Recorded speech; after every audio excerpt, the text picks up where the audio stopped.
Hello, everybody. This is a very special episode of the Hanferd Files. This one's dedicated to my good friend Steve Irwin, who was skateboarding just yesterday when he got hit by a funeral procession for some stupid soldier.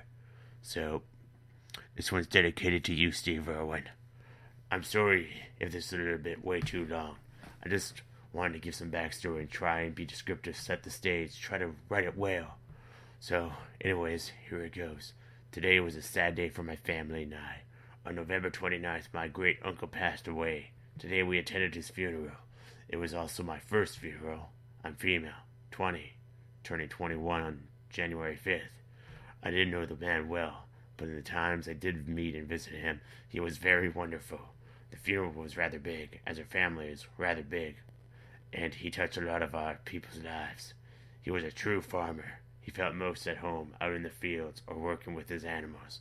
He lived to be 90, when it would have been 91 on January 15th. Now, because our family is so big, there had to be at least 80 people there, if not more. I don't know everyone and I haven't met anybody yet, so I hugged those I knew, chatted a little, gave my condolences, and cried during the ceremony. What a fucking loser. But something just before the ceremony happened that creeped me out super badly. I have a sort of sixth sense, as in I can tell when someone's secretly a bad guy, 'cause, I'm autistic. I'm very sensitive and have lived through a variety of abuse, so being around people who hide behind masks, I've come to be able to tell when someone is hiding behind a mask. Fucking bullshit. Because of my past, I'm also very wary of people I do and do not know. I'm getting a very high autistic vibe from this person. Anyways, my mom and I go and sit down in the row behind the immediate family. My mom is on my right, and I'm sitting on the far left end of the row, while my mom is distracted and talking to the person next to her. Someone I don't know. An older gentleman came over and roughly placed his right hand on my left shoulder and said, "Hello there, little lady." That alone gave me the creeps, so I said, "Hello, I'm Charlotte's daughter," which got my mom's attention as she turned around. Suddenly she seemed uncomfortable as she introduced us. I went to shake his hand. I was still sitting. He was standing right next to me, and almost a little behind me.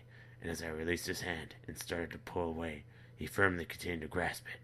I kept trying to pull away for another 15-20 seconds, but it felt like 15 minutes. My mom seemed relieved when he walked away.